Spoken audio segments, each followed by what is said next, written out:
Hello friends, मैं अंबिका कुमारी और आप देख रहे हैं let's learn with Ambika. Hindi साहित्य के क्वेश्चंस कर रही हूँ और आज यहाँ पे आपको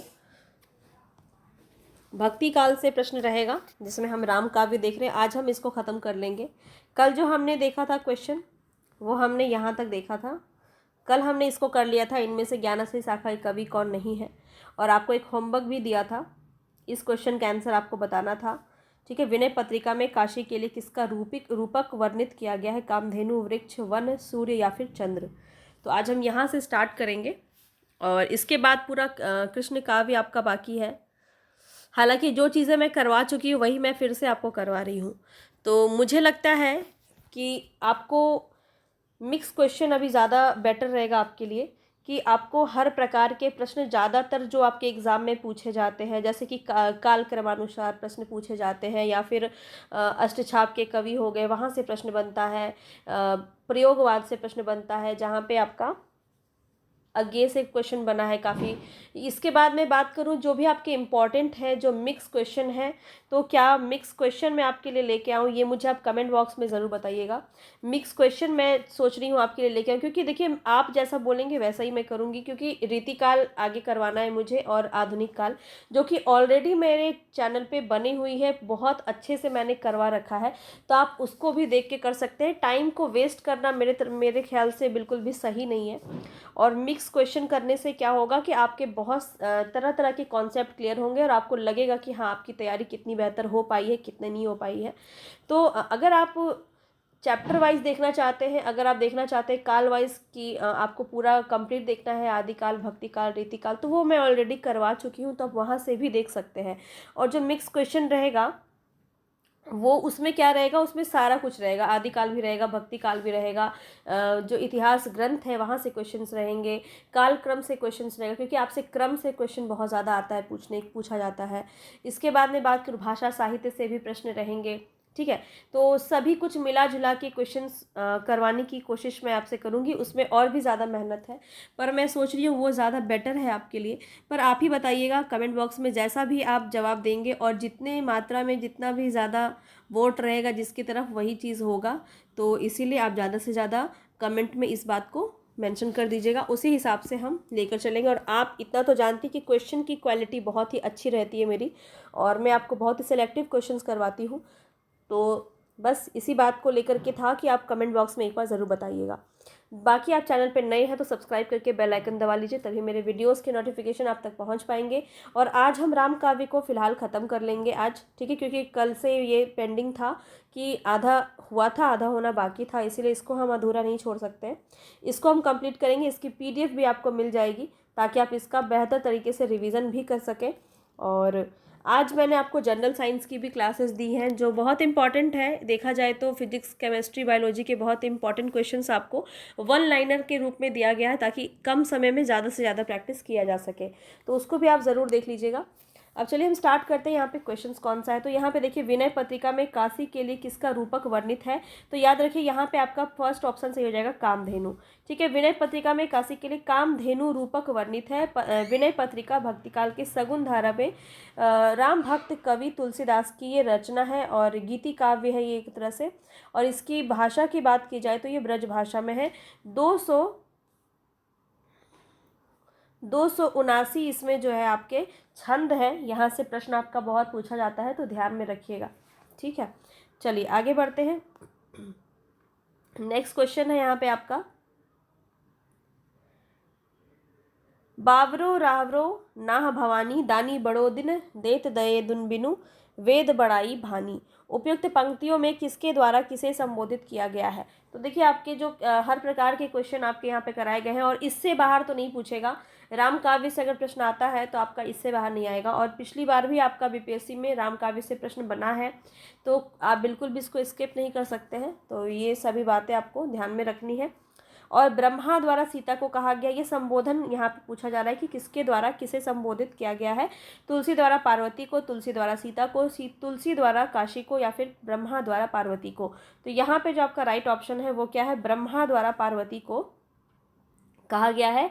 बावरो रावरो नाह भवानी दानी बड़ो दिन देत दय बिनु वेद बड़ाई भानी। तो आप देखिए यहाँ पे पार्वती से आप लगा सकते थे, इसमें और इसमें आपको कन्फ्यूज़न होता। खैर हमने आपको बता दिया, यहाँ पे ब्रह्मा द्वारा पार्वती को ये कहा गया था। और यहाँ पे कुछ वैसी बातें नहीं हैं जो आपको नहीं पता है, ठीक है। सारी बातें आपको मैं पहले ही बता चुकी हूँ, तो इस पर हम ज़्यादा टाइम वेस्ट नहीं करेंगे। क्वेश्चन ज़्यादा है तो हम क्वेश्चन के माध्यम से चलते हैं अभी। देखिए, मांगत तुलसीदास कर जोरे, बहसी राम सी मानस मोरे। तो ये पंक्ति बताना है किससे याचना की गई है यहाँ पर। तुलसी मांगत दास कर जोरे, बहसी राम सिय मानस मोरे। देवी से कहा गया है, शिव से, गंगा से, हनुमान से या गणेश जी से। यहाँ पे आपका राइट ऑप्शन क्या हो जाएगा, तो ध्यान रखेंगे यहाँ पे आपका राइट ऑप्शन होगा गणेश जी से मांगा है, तो ई ऑप्शन यहाँ पे बिल्कुल सही हो जाएगा। और देखिए यहाँ पे आपको पता है कि 12 प्रामाणिक रचनाएं तुलसी जी की मानी जाती है, और यह पंक्ति जो है तुलसीदास की विनय पत्रिका से लिया गया है, जिसमें गणेश जी की स्तुति करते हैं वो, वहीं से ये आपका प्रश्न बना है। और ये सभी आपको रचनाएं यहाँ पे देखने को मिलती है, इसको भी आप देख लीजिए। चलिए, केलांग ने तुलसी की भाषा को क्या कहा है, बताएंगे। यहाँ पे राइट ऑप्शन क्या होगा, पुरानी बैसवाड़ी, छत्तीसगढ़ी, गढ़वाली या मगही। यहाँ पे आपका क्या हो जाएगा राइट ऑप्शन, तो ध्यान रखेंगे यहाँ पे आपका राइट ऑप्शन है पुरानी बैसवाड़ी कहा है, ए ऑप्शन आपका सही हो जाएगा। हरियाणा असिस्टेंट प्रोफेसर में ये क्वेश्चन आपका बना था। चलिए आगे देखते हैं, नेक्स्ट क्वेश्चन है यहाँ पे DSSB PGT में पूछा गया है। को नृप हो हम ही का हानि, चेरी छाड़ी अब होव की रानी। रामचरितमानस में प्रस्तुत पंक्तियाँ किसके द्वारा कही गई है, ये बताना है आपको। तो यहाँ पे याद रखेंगे, यहाँ पे राइट ऑप्शन हो जाएगा आपका मंथरा के द्वारा कहा गया, ए ऑप्शन बिल्कुल सही है, ठीक है।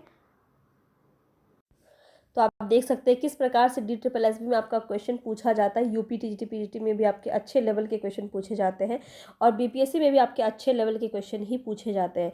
तो आपको बहुत अच्छे से सभी चीज़ों को कंप्लीट करना है। अभी सारा आपका DSSB यहाँ पे देखने को मिल रहा है। तो आपका नेक्स्ट क्वेश्चन है, जो हो मातुमते मह हवे हो, तो जननी जग में या मुख की कहाँ लालिमा विद्यो है। तो ये जो पंक्ति है ये किस भाषा में है, ये आपको बताना है। अवधी में है, पुरानी हिंदी में, ब्रज भाषा में या संस्कृत में है। तो देख के आप इसको समझ पा रहे होंगे क्या हो जाएगा यहाँ पे, तो ये ब्रज भाषा में है, तो सी ऑप्शन आपका सही हो जाएगा, ठीक है। तो ये गीतावली से लिया गया है, तुलसीदास की रचना गीतावली से लिया गया है, जिसमें कौशल्या के सामने भरत आत्मग्लानि की व्यंजना करते हैं। इस पंक्ति में यही बातें कही गई है। तो देखिए आगे भी देखिए, आपका PGT DSSB में कितनी बार ये पूछा गया, ये कल भी आपको क्वेश्चन करवाया था मैंने। रामचरितमानस की रचना में कुल कितना समय लगा है, 3 वर्ष 5 महीने, 5 वर्ष 3 महीने, 7 वर्ष 2 महीने, 2 वर्ष 7 महीने। तो यहाँ पे आपका राइट ऑप्शन क्या हो जाएगा, बहुत ही आसानी से इसका आंसर आप दे सकते हैं। तो याद रखिएगा 2 वर्ष 7 महीने 26 दिन था ना, तो ये आपको याद रखना है, दिन भी पूछा जा सकता है। चलिए आगे देखिए, सीता त्रिजटा संवाद जो है ये रामचरितमानस के किस कांड में वर्णित है। सीता त्रिजटा संवाद, ये भी देखिए आपका DSSB के PGT में पूछा गया है, और TGT PGT में आपके इस प्रकार के क्वेश्चन देखने को मिलते हैं। तो बस आपको ध्यान से आंसर करने हैं। राइट ऑप्शन क्या हो जाएगा, सुंदरकांड, ठीक है, बी ऑप्शन में आपका यहाँ पे सही हो जाएगा। आगे देखिए, गीतावली की भाषा क्या है, तो मैंने आपको पहले ही बताया था कि वली अगर अंतिम में जुड़ा हुआ है तो कौन सा हो जाएगा, ब्रजभाषा। तो बस देखना और लगाना है, इसमें आपको बिल्कुल भी कोई गलती नहीं होनी चाहिए। आगे बढ़िए, नेक्स्ट है यहाँ पे शुक्ल जी की दुर्बलता यह थी कि वे भारत के हर कवि को तुलसी की कसौटी पर और हर पात्र को राम के आदर्श पर कसकर ही स्वीकार करते थे। यह कथन किसने कहा है, डॉक्टर नगेंद्र ने, रामकुमार वर्मा ने, गणपति चंद्रगुप्त ने या हजारी प्रसाद द्विवेदी ने। बताइए कौन हो सकते हैं। यहाँ पे आपको थोड़ा सा दिमाग लगाना है, और यहाँ पे राइट ऑप्शन क्या हो जाएगा, तो देखिए यहाँ पे बहुतों को लगा होगा हजारी प्रसाद द्विवेदी, पर गलत है, गणपति चंद्रगुप्त का ये कथन है, याद रखें सी ऑप्शन आपका सही हो जाएगा, ठीक है। और ये इन्होंने अपनी रचना 1965 में जो इनकी रचना थी हिंदी साहित्य का वैज्ञानिक इतिहास, इसमें इन्होंने रचना रची है। आगे देखिए, रामचरितमानस में कितने कांड हैं, 9, 8, 7, 6, कितने हैं। ज़्यादातर इनकी रचनाओं के कांड कितने ही होते हैं, 7 होते हैं, याद रखिएगा 7, सी ऑप्शन यहाँ पे आपका सही हो जाएगा। आगे बढ़ते हैं, कौन कौन सा है ये भी आपको याद रखना है। देखिए KVS में, UP PGT में, DSSB PGT में आपका कितना बार ये क्वेश्चन पूछा गया है। निम्नलिखित में से कौन सा तुलसीदास की रचना नहीं है, बरवे रामायण तो है, रामज्ञा, प्रश्न चंद्रिका, रामचंद्रिका और रामचरितमानस। तो यहाँ पे आपका रामचंद्रिका नहीं होगा क्योंकि केशव दास की रचना है। चलिए आगे बढ़ते हैं, नेक्स्ट क्वेश्चन है यहाँ पे, निम्नलिखित में से कौन राम भक्ति शाखा के कवि नहीं है। राम भक्ति शाखा के कवि कौन नहीं है? तुलसीदास तो है, सूरदास तो कृष्ण भक्ति शाखा के कवि है, तो बी ऑप्शन आपका सही हो जाएगा। चलिए आगे बढ़ते हैं नेक्स्ट क्वेश्चन पे। कृष्ण गीतावली के रचयिता कौन है? थोड़ा सा आपको देखने में प्रॉब्लम हो रहा होगा, देख सकते हैं कितनी जगह ये क्वेश्चन आपका पूछा गया है, कितनी बार। तो कृष्ण गीतावली किसकी रचना है? तुलसीदास की है, बस इतना आपको याद रखना है। केशव को कठिन काव्य का प्रेत किसने कहा था? बताइए। ये क्वेश्चन काफी ज्यादा इंपॉर्टेंट है, बहुत बार पूछा गया है, तो ध्यान रखेंगे। केशव को कठिन काव्य का प्रेत किसने कहा था? रामचंद्र शुक्ल ने। सी ऑप्शन यहाँ पे आपका सही हो जाएगा। आगे देखिए, कौन सी रचना प्रबंध काव्य नहीं है? कौन सी रचना प्रबंध काव्य नहीं है? रामचरितमानस, पद्मावत, कामायनी या विनय पत्रिका? प्रबंध काव्य कौन नहीं है ये बताना है। यहाँ पे राइट ऑप्शन क्या हो जाएगा आपका? विनय पत्रिका जो है ये आपका प्रबंध काव्य के अंदर नहीं आता है, गीति काव्य है। आप सभी को बहुत बार मैंने बताया है, याद रखेंगे। नेक्स्ट क्वेश्चन पे चलते हैं। अहिंसावाद और प्रपतिवाद किस संप्रदाय की देन है?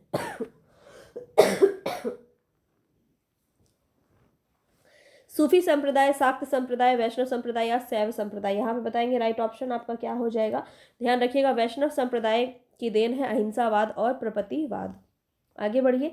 विनय पत्रिका की भाषा कितनी बार करवा दिया है अब तक, तो आपको याद हो गया होगा, ब्रज भाषा। ए ऑप्शन आपका बिल्कुल सही हो जाएगा। आगे बढ़िए, नेक्स्ट क्वेश्चन पे बढ़ते हैं। नेक्स्ट क्वेश्चन है यहाँ पे, तो क्या है इसमें? नीचे दी गई रचनाओं के आधार पर उत्तर दीजिए। पहला दोहावली, हनुमान नाटक, ध्यान मंजरी, राम ध्यान मंजरी और वैराग्य संदीपनी किस विकल्प में सभी रचनाएं तुलसीदास कृत नहीं है? कौन सी रचना है जो तुलसीदास की रचना नहीं है ये बताना है आपको। तो देखिए, आपका हनुमान नाटक नहीं है और राम ध्यान मंजरी भी इनकी रचना नहीं है। तो 2 और 3 कहाँ है? देखो 2 और 3, बी ऑप्शन आपका सही हो जाएगा। किसका है बताइएगा ऑप्शन में। ये दोनों मैंने कल आपको बता रखा है, अभी नहीं देखने दूंगी मैं। चलिए, तुलसीकृत कौन सी रचना ब्रज भाषा में है? तो आप सभी को काफ़ी बार मैंने बताया है, जहाँ पे भी आपका वली अंतिम में होगा वो आपका ब्रज भाषा के अंदर आ जाएगा, तो गीतावली बिल्कुल आपका सही हो जाएगा। बाकी आपके अवधि भाषा में है ये सभी, ठीक है। नेक्स्ट क्वेश्चन है आपका, अगुनहि सगुनहि नहीं कुछ भेदा। ये पंक्ति काफी बार पूछी जाती है, तो ध्यान रखिए, इसका बताना है आपको किसका ये पंक्ति है। तुलसीदास, मलिक मोहम्मद जायसी, मंझन का या फिर कबीरदास? तो यहाँ पे राइट ऑप्शन है आपका तुलसीदास, ठीक है, ए ऑप्शन।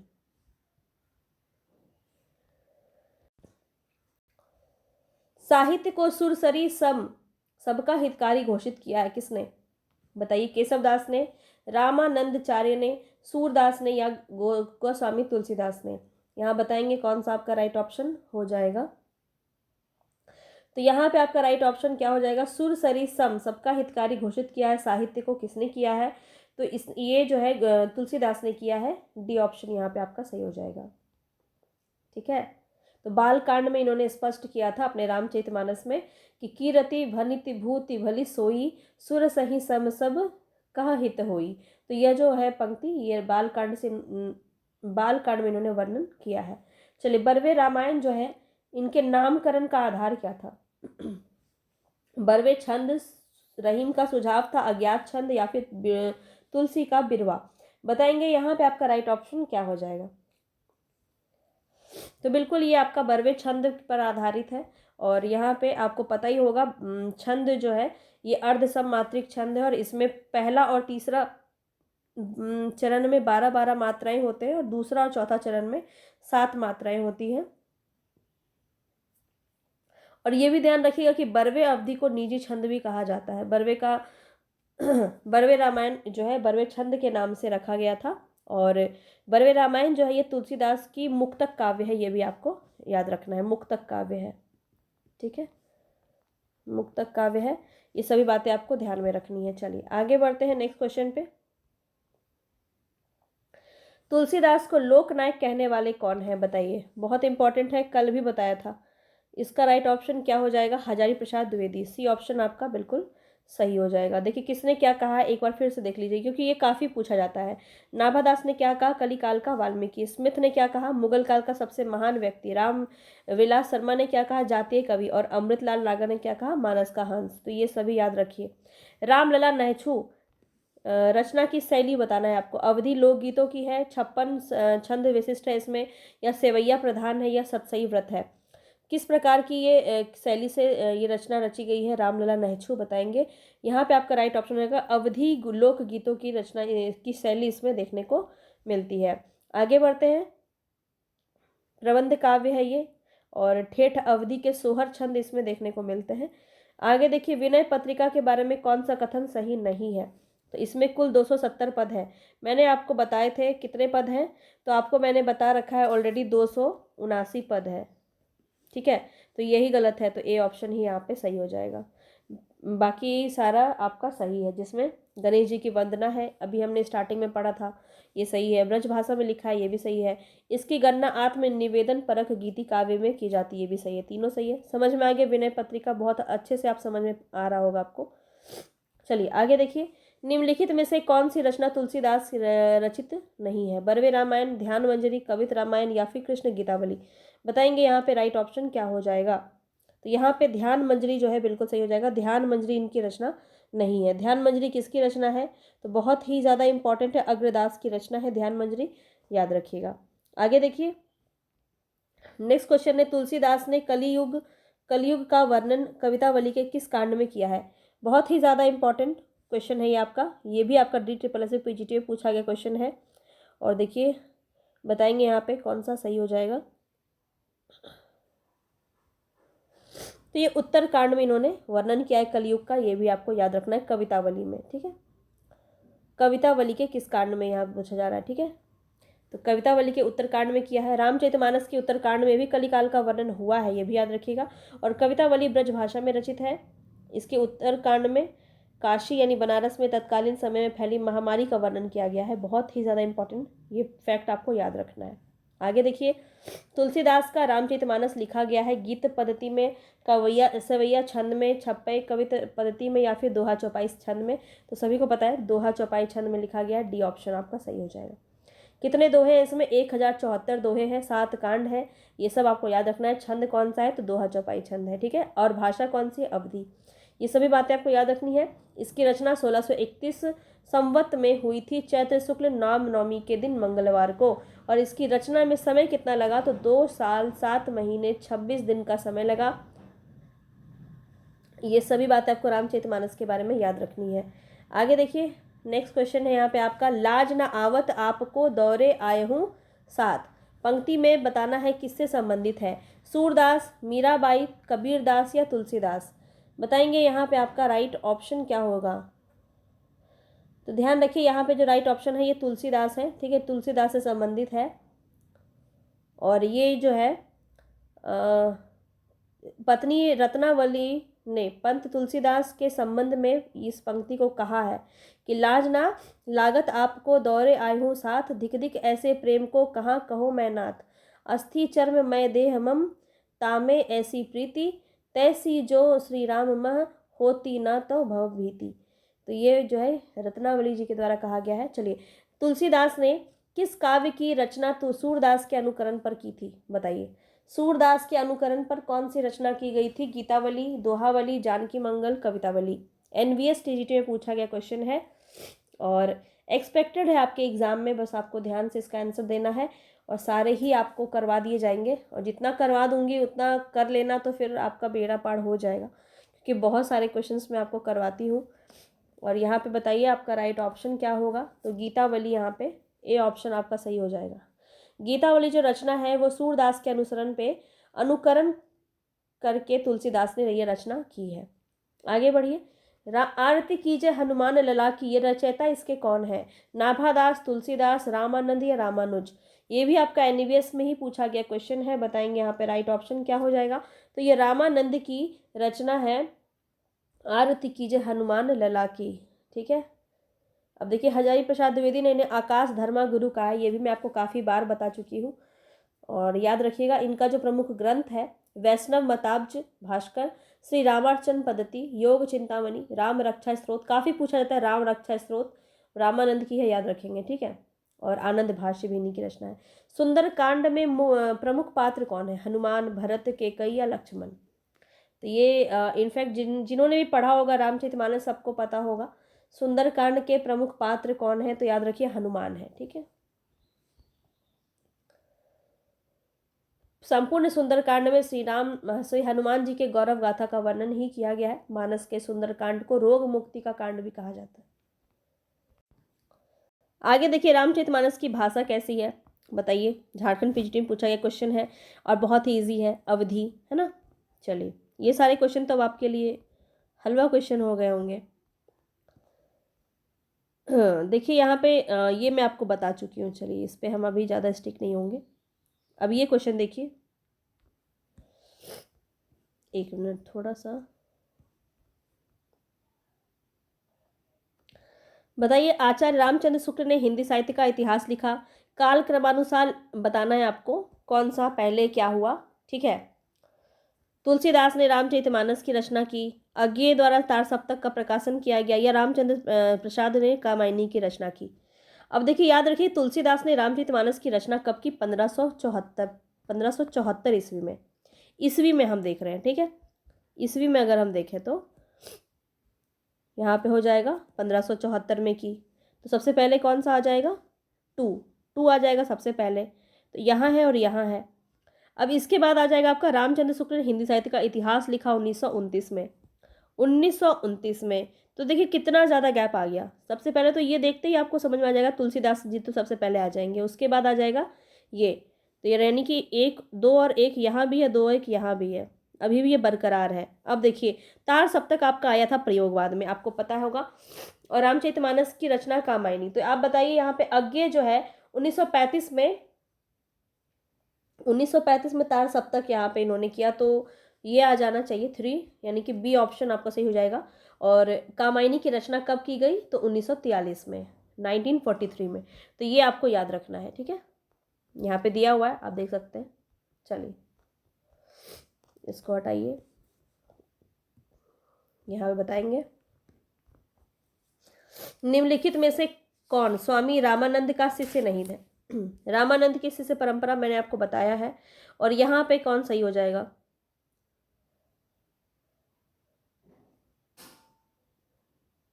तो देखिए, यहाँ पे अगर हम बात करें तो रामानंद के शिष्य अनंतानंद भी है, सुखानंद भी है, नरहरियानंद भी है और रैदास भी है। तो ये क्वेश्चन ही गलत है। ठीक है, ये क्वेश्चन देखो यहाँ पे दिया भी है, LT हिंदी 2018 में पूछा गया है, और देखिए क्वेश्चन ही आपका गलत है। ठीक है, पूछा गया प्रश्न त्रुटिपूर्ण है।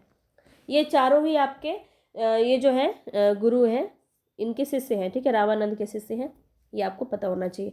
चलिए, विनय पत्रिका के पदों में तुलसीदास की भक्ति किस भाव की है? तो आप सभी, ये क्वेश्चन आपको काफ़ी बार किया हुआ है, दास्य भाव, डी ऑप्शन सही हो जाएगा।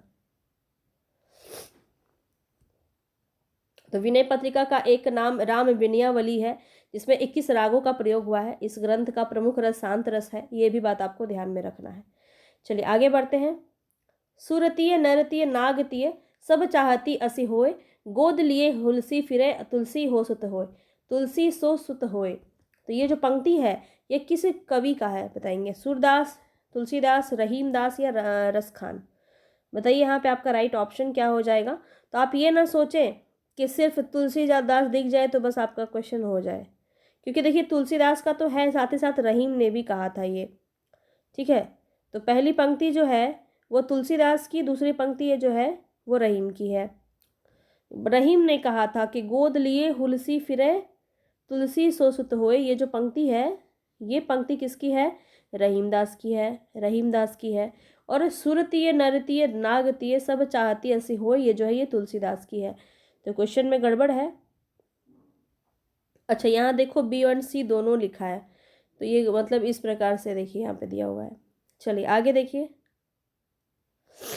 KVS PGT का क्वेश्चन है। जब मन लागे राम सो तब अनंत काहे जोई, काहे को जाई, दादो पानो लून जो ही ऐसे रहे समाई। इसका आशय पूछा जा रहा है, क्या होगा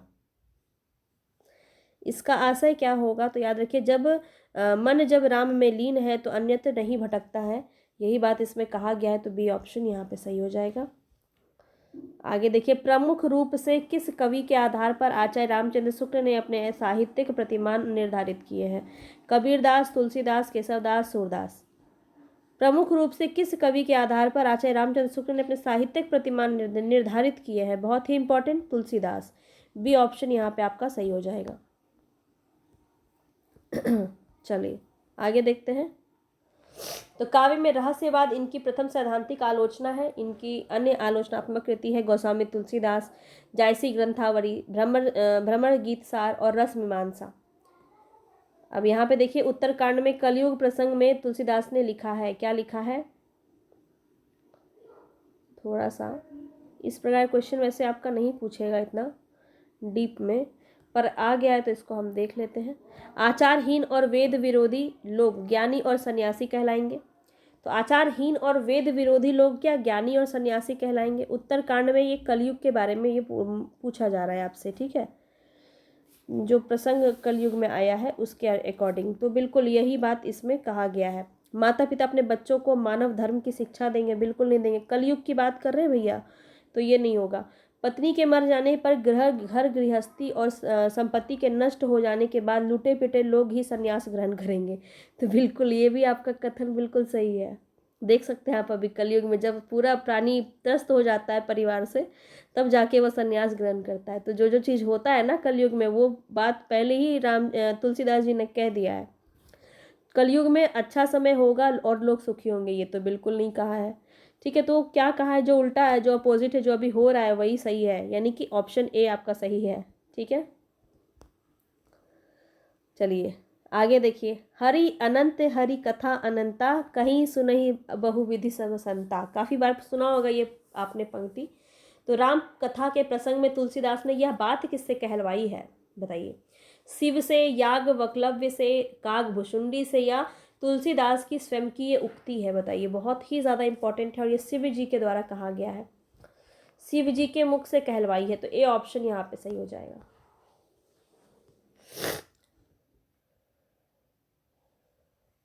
आपने ये जब रामायण वगैरह आपने देखा होगा ना, तो काफ़ी बार आपने ये सुना होगा, हरि अनंत हरि कथा अनंता, कहीं सुनई बहुविधि सब संता, ठीक है। सब अपने अपने विधि, अपने अपने तरीके के अनुसार से राम जी का भजन करते हैं, राम जी का कथा वाचन करते हैं। हरि अनंत हरि कथा अनंता, मतलब हरि क्या है? अनंत है, और उनकी कथा भी अनेकों प्रकार से है। सब अपने अपने तरीके से संत लोग सुनाते हैं, यही बात है। इस पंक्ति का मतलब अगर पूछा जाए तो यही है। चलिए आगे बढ़ते हैं। नेक्स्ट क्वेश्चन है, निम्नलिखित में से कौन सी रचना अग्रदास की नहीं है? ध्यान मंजरी, कुंडलियाँ, राम ध्यान मंजरी, या फिर रूप मंजरी। बहुत ही ज़्यादा इंपॉर्टेंट क्वेश्चन है ये, बताएंगे। बहुत ज़्यादा अच्छा क्वेश्चन है। रूप मंजरी यहाँ पे सही हो जाएगा, क्योंकि रूप मंजरी जो है ये नंददास की है, नंददास की रचना है, ठीक है। चलिए नंददास की अन्य रचनाओं को भी एक बार देख लीजिए।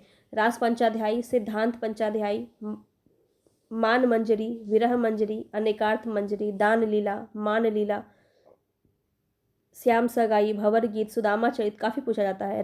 रस मंजरी काफ़ी पूछा जाता है, ठीक है। और नंददास को ही गढ़िया और कवि गढ़िया, नंददास जड़िया, जड़िया कवि किसे कहा जाता है? ये काफ़ी बार पूछा गया है, ठीक है, याद रखेंगे। और जो अलग है आपका ध्यान मंजरी, कुंडलियाँ, राम ध्यान मंजरी, अग्रदास की रचना, ये सभी किसके हैं? तो ये सभी अग्रदास की रचना है, ठीक है। चलिए पार्वती मंगल बताएंगे। पार्वती मंगल किसके द्वारा रचित ग्रंथ है? सूरदास, मलिक मोहम्मद जायसी, तुलसीदास, या फिर घनानंद। यहाँ पे आपका राइट ऑप्शन क्या हो जाएगा? तो याद रखिए तुलसीदास की रचना है, ठीक है। इतना तो आपको पता ही है, अब इतनी देर से आप यही कर रहे हैं। तुलसी लोक मंगल की भावना के सर्वश्रेष्ठ कवि कौन है? लोक मंगल की भावना के सर्वश्रेष्ठ कवि कौन है? तो तुलसीदास जी हैं। केशव कहीं न जाए का कहिए, देखत तब रचना विचित्र, अति समझी मनहि में रहिए। ये जो रचयिता है इसके कौन हो जाएंगे? तुलसीदास, रहीम, केशवदास, या भारतेंदु हरिश्चंद्र। तो ये देखिए लोक मंगल की भावना के सर्वश्रेष्ठ कवि कौन माने जाते हैं? अच्छा यहाँ पे कुछ अभी मैं पिछले वाले क्वेश्चन में ही अटक गई हूँ। चलिए केशव कहीं ना जाए का कहिए, ये जो पंक्ति है ये काफ़ी ज़्यादा पूछा जाता है, ज़्यादातर तो आपका यहीं से यहीं तक पूछा जाता है। तो याद रखिए किसका है? तुलसीदास के द्वारा कहा गया है, ठीक है।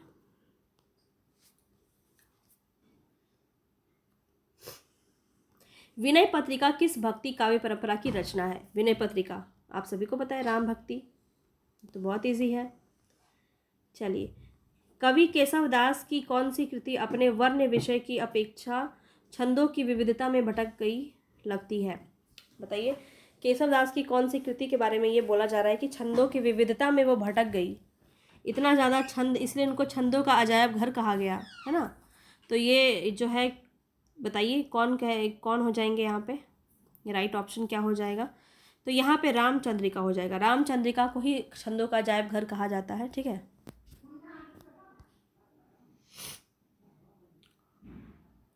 तो ये प्रबंध काव्य है केशवदास का रामचंद्रिका। इसकी रचना 1906 में हुई और इसमें 39 प्रकाश है। पूछा जाता है, ये एक क्वेश्चन आपका बीपीएससी तैयारी 3 में पूछा गया था कि कौन सी रचना में क्या है आपका, खंड है, समय है, सर्ग है, प्रकाश है। तो याद रखिए रामचंद्रिका में प्रकाश है। ठीक है, 39 प्रकाश है और राम के चरित्र पर ही आधारित है। आगे देखिए, अवधी भाषा की शब्दावली को साहित्य की परिनिष्ठित शब्दावली बनाने का प्रथम श्रेय इन्हें दिया जाता है। किन्हें दिया जाता है बताइए? तो यहाँ पे आपका राइट ऑप्शन क्या हो जाएगा? Option C, Tulsidas.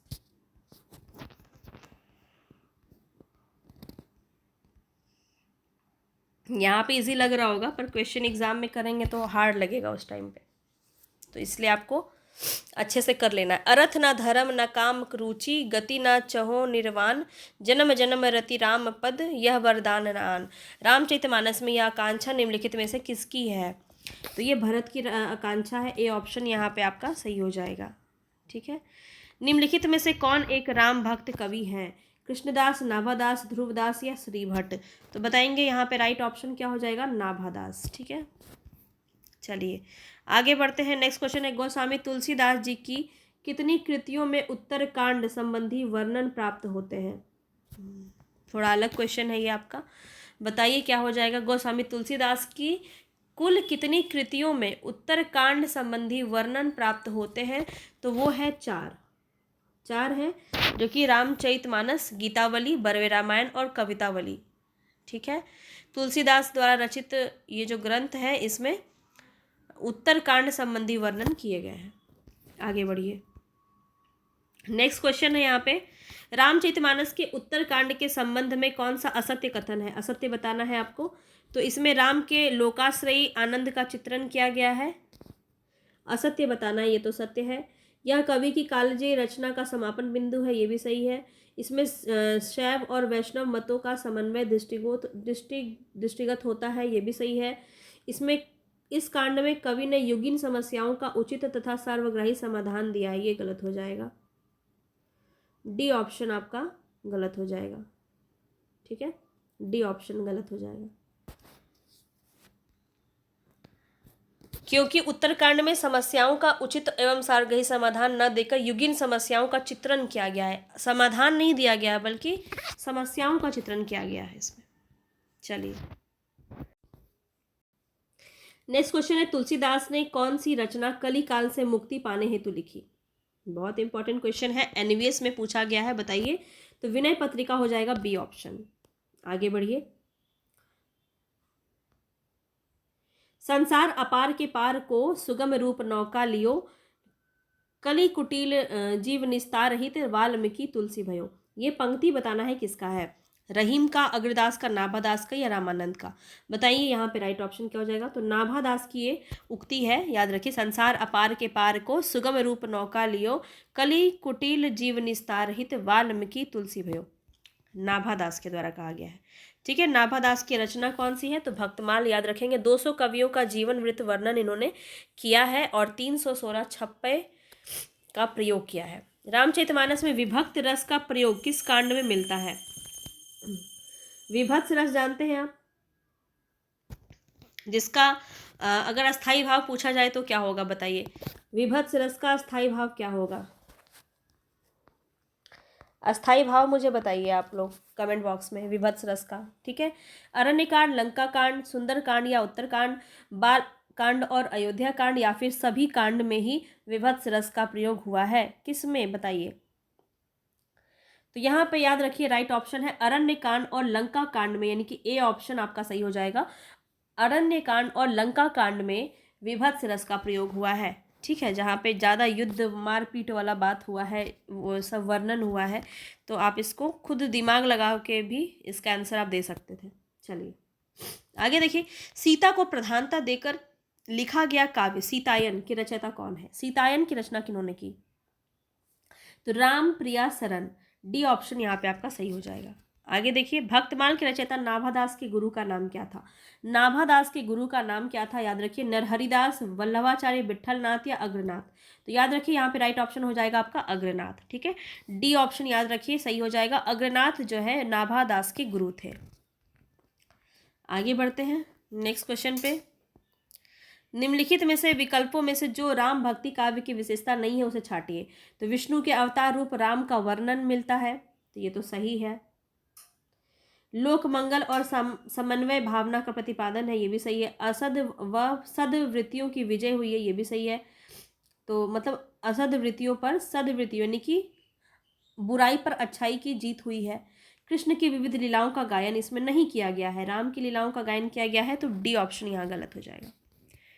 आगे बढ़िए, राम कथा पर आधारित तुलसीदास के महाकाव्य का क्या नाम है? राम कथा पर आधारित तुलसीदास के महाकाव्य का नाम क्या है? तो सभी जानते हैं, सभी जानते हो ना, रामचरितमानस, बी ऑप्शन। अब ये मैंने आपको कल भी करवाया था, बताइए। लोकनायक वही हो सकता है जो समन्वय करने का अपार धैर्य लेकर आया हो, उनका सारा काव्य समन्वय की विराट चेष्टा है। ये जो पंक्ति है ये किसने कही है? तुलसीदास के संबंध में ये कथन कहा गया है, तो ये भी बात आपको ध्यान में रखना है कि ये किसके बारे में कहा गया है, तुलसीदास जी के बारे में। और किसने कहा है? तो ये हजारी प्रसाद द्विवेदी ने कहा है। ठीक है, आगे बढ़ते हैं नेक्स्ट क्वेश्चन पे। गोद लिए हुलसी फिरे तुलसी सोसुत हो, यह पंक्ति किस कवि की है? अभी बताया था थोड़ी देर पहले। तो यहाँ पे राइट ऑप्शन क्या हो जाएगा? रहीम, रहीम की ये पंक्ति है। रूपक के बादशाह किसे कहा जाता है? बताइए, यूपी पीजीटी में पूछा गया क्वेश्चन है। रूपकों का बादशाह किसे कहा गया है? तुलसीदास को। इन्होंने बहुत रूपक दिए हैं, मनहु जानो बोली, सॉरी, इन्होंने बहुत सारे रूपक यानी कि रूपक अलंकार का प्रयोग इन्होंने बहुत किया है ना। चलिए, गोस्वामी जी के पिता का नाम क्या था? गंगाराम, आत्माराम, देवता दीन या फिर इनमें से कोई नहीं? बताएंगे। राइट ऑप्शन क्या हो जाएगा? आत्माराम। ठीक है, बी ऑप्शन सही हो जाएगा। आगे बढ़ते हैं। और इनकी पत्नी का नाम क्या था? रत्नावली। इनकी माता का नाम था हुलसी। हुलसी आपको याद रहेगा, उस पंक्ति से याद रख सकते हैं, गोद लिए हुलसी फिर, है ना, जो रहीम जी ने कहा है। तो इस तरह से आप याद रख सकते हैं। इनके गुरु का नाम नरहरियानंद या फिर नरहरिदास कह सकते हैं। और जो शिक्षा गुरु थे वो शेष सनातन थे। गोस्वामी का जन्म उत्तर प्रदेश के चित्रकूट जिले में राजापुर नामक गांव में हुआ था। आगे बढ़ते हैं। रामानंद ने किस पुस्तक में अपनी पूरी गुरु परंपरा का उल्लेख किया है? आनंद भाष्य, पंचस्तवी, सहस्त्र गीति या फिर रामार्चन पद्धति? बताइए, यहाँ पे राइट ऑप्शन क्या हो जाएगा? तो यहाँ पे आपका राइट ऑप्शन हो जाएगा रामार्चन पद्धति। इसमें इन्होंने पूरी अपनी गुरु परंपरा का उल्लेख किया है। चलिए, अष्टयाम नामक पुस्तक में किसकी दिनचर्या का वर्णन है? अष्टयाम पुस्तक किसकी है ये भी बता दीजिएगा। ठीक है, काफ़ी बार बताया है मैंने आपको अष्टयाम किसका है और इसमें किसका वर्णन है। तो राम जी का वर्णन है। और किसका है? ये नाभादास का है। चलिए, नाभादास के तो भक्तमाल का भाषा बताना है आपको। भक्तमाल की भाषा क्या है? तो याद रखिए, इसकी भाषा क्या है? ब्रज भाषा है। बी ऑप्शन आपका सही हो जाएगा। आगे बढ़ देखिए, राम रक्षा स्तोत्र रचना के लेखक कौन है? ये अभी अभी मैंने आपको थोड़ी देर पहले ही बताया है। तो यहाँ पे याद रखिए कौन सा हो जाएगा? तो यहाँ पे आपका जो है डी ऑप्शन रामानंद हो जाएगा। ठीक है, चलिए आगे बढ़ते हैं। नेक्स्ट क्वेश्चन है यहाँ पे, कीरति भिन भनिति भूलि भूति भूलि सोई सुर सरी सब समस कह हित होई। ये पंक्ति हमने स्टार्टिंग में भी किया था, है ना। अच्छा, यहाँ क्वेश्चन अलग है थोड़ा। काव्य प्रयोजन स्पष्ट करना है, इसमें क्या बोला जा रहा है? यश की प्राप्ति, सर्वांत सुखाय, लोक मंगल या फिर धनार्जन। ये आई थिंक ये पंक्ति से मुझे याद आ रहा है कि मैंने ये करवाया है। तो लोक मंगल जो है यहाँ पे काव्य प्रयोजन हो जाएगा।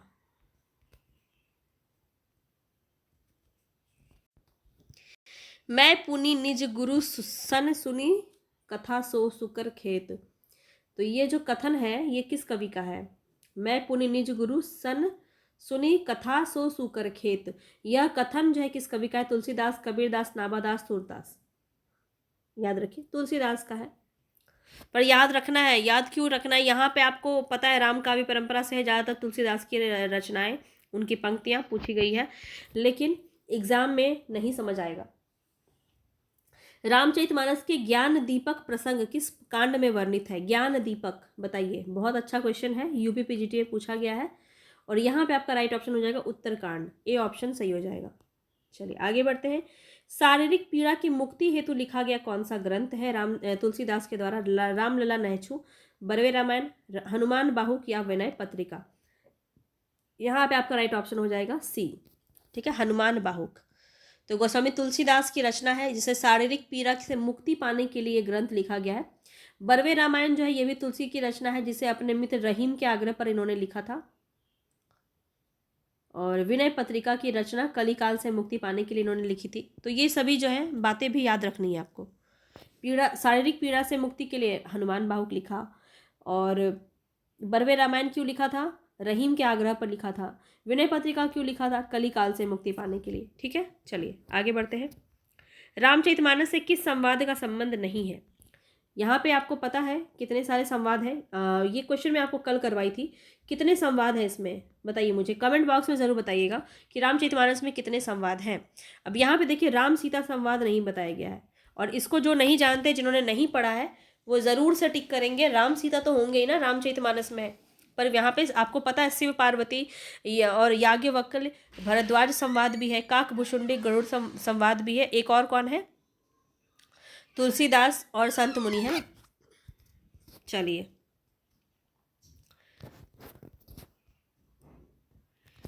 नेक्स्ट क्वेश्चन है, मैं नारी अपावन प्रभु जग पावन रावण रिपुजन सुखदाई राजीव विलोचन भव भय मोचन पाही पाही सर नहीं आई।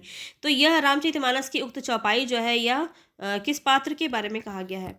अहल्या, सबरी, तारा या फिर मंदोदरी? आंसर देख लिया होगा आपने, चीटिंग नहीं करना है। अहल्या के द्वारा कहा गया है, ठीक है।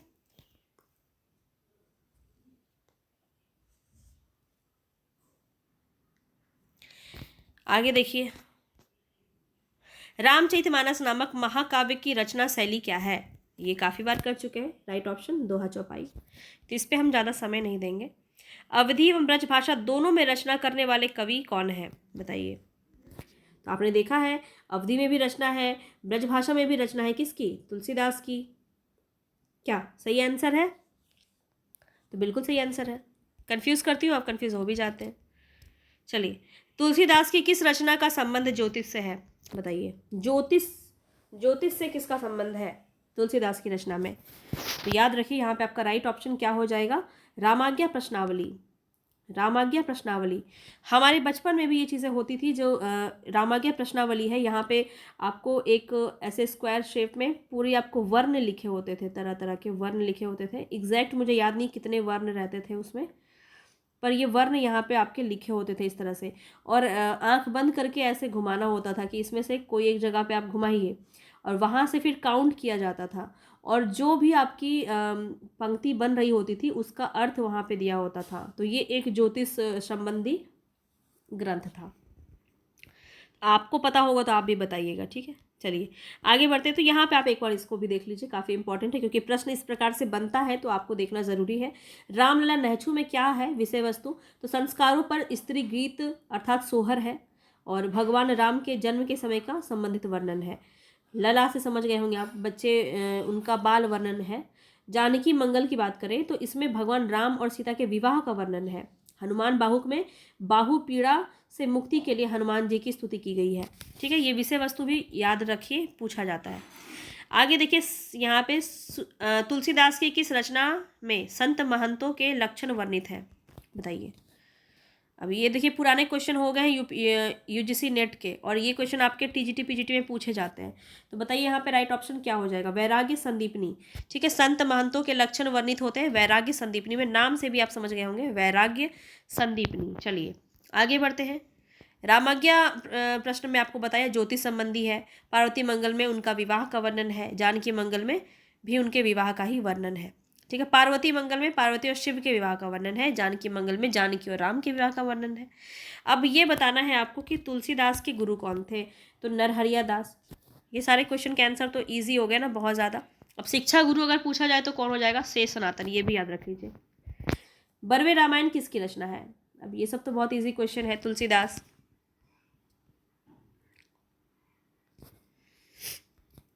इनमें से कौन सी रचना तुलसीदास की है? राम ध्यान मंजरी नहीं है, राम सतसई नहीं है, श्री रामार्चन पद्धति भी नहीं है, कौन सा है? कृष्ण गीतावली। कबीर कानी राखी नहीं, वर्णाश्रम शट दर्शनी, किसने कहा है ये? कबीर कानी राखी नहीं, वर्णाक्रम शट दर्शनी। रैदास, मलुकदास, नाभादास, प्रियादास। तो ये पंक्ति किसके द्वारा कही गई है बताएंगे? यहाँ रखिए, नाभादास के द्वारा। सी ऑप्शन आपका सही हो जाएगा। ठीक है, तो इन्होंने भक्तमाल की रचना की है और ये राम भक्ति शाखा के कवि हैं और यह एक जीवनी पर ग्रंथ है। इसमें बहुत सारे कवियों के जीवन पर रचनाएं लिखी गई हैं। और प्रियादास ने ही भक्तमाल की टीका भी लिखी है, इसीलिए प्रियादास काफ़ी इंपॉर्टेंट है, याद रखिए। गोस्वामी तुलसीदास की रचनाओं का सही क्रम बताना है आपको यहाँ पे। गीतावली, दोहावली, विनय पत्रिका और रामचरितमानस। तो क्या हो जाएगा? तो याद रखिए यहाँ पे सबसे पहले तो आपका रामचरितमानस होगा। बी ऑप्शन ऐसे नहीं जाएगा, ये बी ऑप्शन आपका सही हो जाएगा। ठीक है, बी ऑप्शन आपका सही हो जाएगा। रामचरितमानस है सबसे पहले। रामचरितमानस का समय क्या है? तो याद रखिए रामचरितमानस है आपका 1631 था ना, संवत में। संवत में आपको यहाँ पे बताया जा रहा है 1631 था। अच्छा, ये नीचे तो एक्सप्लेनेशन दिया होगा ना, मैं क्यों देख रही हूँ? यहाँ देखिए, आप सारे ही आपको दिए गए हैं। जब ये PDF दूंगी तो आप अच्छे से इसको रीड कर सकते हैं। तो यहाँ देखिए रामचरितमानस है पहले 1631 में। इसके बाद कौन है? तो दोहावली। दोहावली आप देखिए यहाँ पे 1626 से 80। और यहाँ पे इसके बाद कौन सा है? रामचरितमानस, गीतावली। इसके बाद आ गया आपका गीतावली। देखिए 1930 में है, ये 26 के बाद है ना, 1930 में है। और इसके बाद आपका विनय पत्रिका। विनय पत्रिका कब है? तो ये भी देखिए आप 1931 में है, इसके बाद है, इसके बाद है ये। तो ये डेट आपको याद रखना है। चलिए, तुलसीदास की अंतिम रचना कौन सी है बताइए? विनय पत्रिका, दोहावली, कवितावली या फिर हनुमान बाहुक? राइट ऑप्शन क्या हो जाएगा आपका? अंतिम रचना अगर पूछा जाए तो हनुमान बाहुक हो जाएगा, डी ऑप्शन। ठीक है, तो ये अंतिम रचना मानी जाती है। जीवन के अंतिम समय में जब तुलसीदास जी ने के भुजाओं में असहनीय पीड़ा हो रही थी, तब उससे मुक्ति के लिए गोस्वामी तुलसी जी ने इसकी रचना की थी, हनुमान बाहुक। ठीक है, याद रखिएगा। अवधी भाषा में कौन सी रचना नहीं है, ये बताना है आपको। रामचरितमानस, पद्मावत, विनय पत्रिका या चंदायन? चंदायन किसकी है? बताया था आपको, चांद पे नहीं चला जाए, दाऊद अगर चांद पे भी चला जाए तो उसको पकड़ लिया जाएगा, ऐसे याद कराया था। मुल्ला दाऊद की रचना है चंदायन। तो अगर ट्रिक आपको याद रहता है तो बताइएगा ज़रूर, कैसा लगता है, समझ में आता है कि नहीं, याद रहता है कि नहीं। तो यहाँ पे आपका विनय पत्रिका आपको पता है कि ब्रज भाषा में है, बाकी बहुत ईजी था ये क्वेश्चन। तुलसीदास की रचना बताना है। कृष्ण काव्य कौन सा है? तुलसीदास ने कृष्ण जी के ऊपर कौन सी रचनाएं लिखी हैं ये बताना है। कृष्णायन, कृष्ण चरिता, कृष्ण चंद्रिका, कृष्ण गीतावली? तो आपको पता है कृष्ण गीतावली है, डी ऑप्शन आपका सही हो जाएगा। 1942 ईस्वी में द्वारका प्रसाद मिश्र का महाकाव्य है कृष्णायन, ये आपको याद रखना है। और कृष्ण गीतावली किसकी है? तो तुलसीदास की, जो इन्होंने कृष्ण काव्य पर लिखा है। इनमें से कौन सा ग्रंथ तुलसी द्वारा रचित नहीं है? तुलसी द्वारा रचित कौन सा ग्रंथ नहीं है, ये आपको बताना है। बताइए, तो तुलसी की रचना कौन सी नहीं है? गीतावली, दोहावली, विनय पत्रिका, रसमंजरी? रसमंजरी नहीं है, डी ऑप्शन आपका सही हो जाएगा। तो ये जानिए कि रसमंजरी किसकी रचना है? तो नंददास की रचना है। ठीक है, चलिए आगे बढ़ते हैं। राम और सीता के विवाह के अवसर पर किस कवि ने मिथिला की स्त्रियों से गारी गीत गवाया है? यहीं से जो है विवाह में गारी गीत मतलब गाली देने का रिवाज चला था, कह सकते हैं आप। तो तुलसीदास, अग्रदास, केशवदास, प्राणचंद चौहान कौन हो जाएंगे, याद रखिए। तो यहाँ पे आपका राइट ऑप्शन हो जाएगा केशवदास। ठीक है, केशवदास जी ने राम और सीता के विवाह के अवसर पर मिथिला की स्त्रियों से गारी गीत गवाया है। केशवदास की रचना है रामचंद्रिका, और प्रबंध काव्य है और श्री राम के चरित्र पर आधारित है, जिसमें 39 प्रकाश है, याद रखेंगे। सभी बातें आपको बता दी गई हैं। इनमें से कौन सी रचना तुलसीदास की नहीं है? रामचरितमानस, कवितावली, गीतावली, साकेत। सीधा आंसर है डी, साकेत। किसकी रचना है? मैथिली शरण गुप्त की, याद रखेंगे। इसकी मैथिली शरण गुप्त की और भी रचना है, इसको भी आप देख लीजिए। तो जयदत्त वध, भारत भारती, पंचवटी, यशोधरा, द्वापर, सिद्धराज, नहुस, जय भारत, झंकार, मेघनाथ वध या आदि, ये सभी रचनाएं इन्हीं की है। अब अग्रदास से संबंधित कौन से ये भक्ति शाखा से बिलोंग करते हैं, ये बताना है आपको, और इनका राइट ऑप्शन हो जाएगा राम भक्ति शाखा। इजी क्वेश्चन है ये सारे आपके।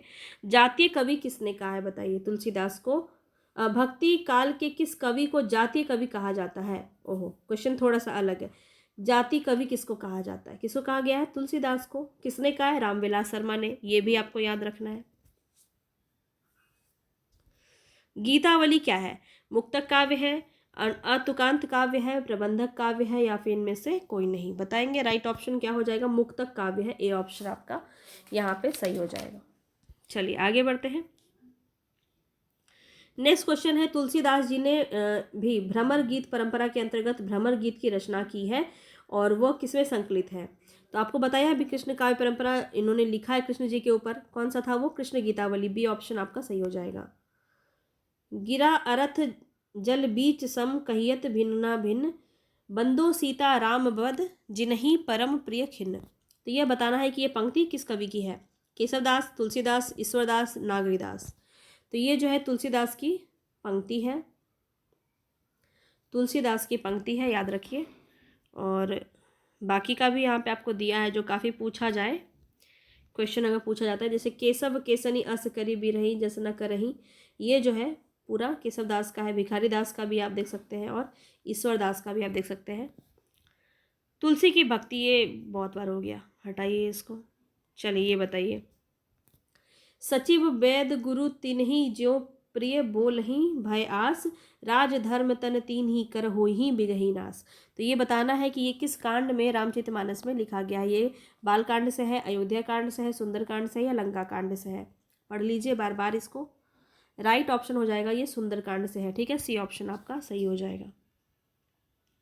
तुलसीदास ने रामचरितमानस के किस कांड में कलयुग का वर्णन किया? अब ये बहुत बार आपको बता दिया है, तो ये सही हो जाएगा उत्तरकांड। ठीक है,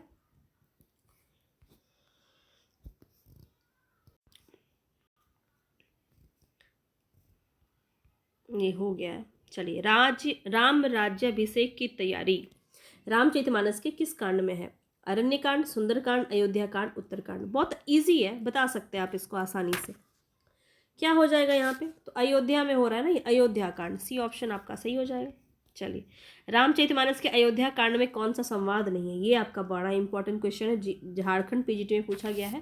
तो बताइए, श्री राम भरत संवाद, श्री राम सीता संवाद, श्री राम वाल्मीकि संवाद, या शिव पार्वती संवाद? शिव पार्वती संवाद जो है वो आपका अयोध्या कांड में नहीं है, बाकी सब आपका जो है ये सारे आपके अयोध्या कांड में हो जाएंगे। अयोध्या कांड के प्रथम श्लोक में किसकी स्तुति की गई है? राम की, सीता की, शंकर की, हनुमान की? यहाँ बताइए, प्रथम श्लोक में, अयोध्या कांड के प्रथम श्लोक में किसकी स्तुति की गई है? बहुत ही अच्छा क्वेश्चन है, और यहाँ पे राइट ऑप्शन है शंकर की स्तुति की गई है। ठीक है, चलिए, त्रिकुट निवास रामचरितमानस के किस कांड का हिस्सा है? त्रिकुट निवास, अयोध्या कांड, अरण्य कांड, सुंदर कांड, बाल कांड? तो यहाँ पे राइट ऑप्शन हो जाएगा अयोध्या कांड से ये सम्मिलित है।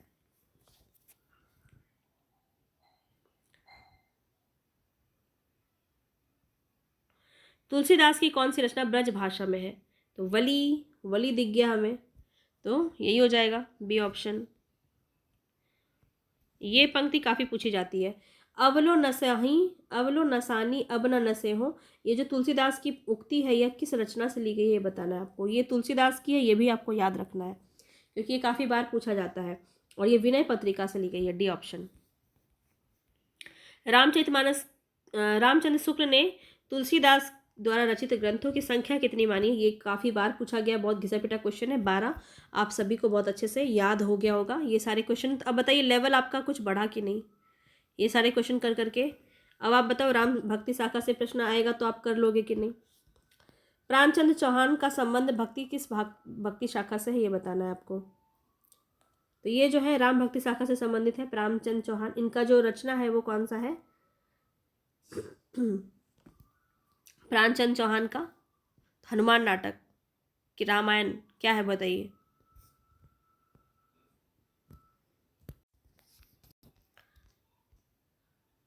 अब ये वाली पंक्ति आपकी काफ़ी ज़्यादा पूछी जाती है।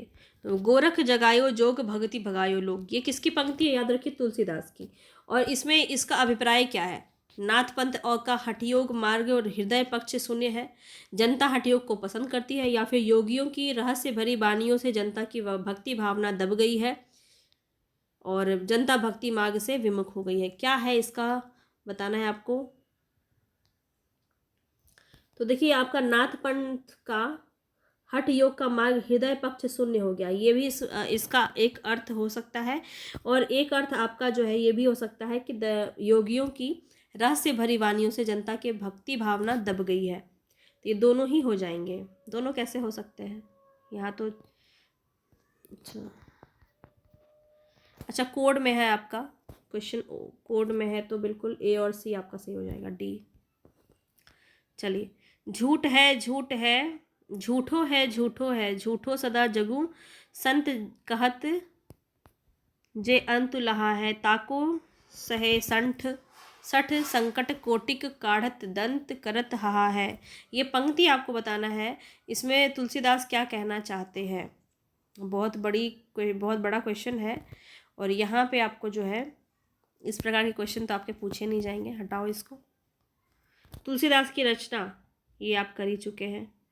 अभी ये बताइए, ये अच्छा क्वेश्चन है, कबहू जोग वियोग न जाके देखा प्रकट बिरह दुख ताके। इसमें बताना है कि पंक्तियाँ कहाँ से ली गई है और इसके रचनाकार कौन है। तो रामचरितमानस से ली गई है, तुलसीदास इसके रचनाकार है। ठीक है, कबहू जोग वियोग न जाके देखा प्रकट बिरह दुख ताके, याद रखिएगा। खत्म हो गया क्या।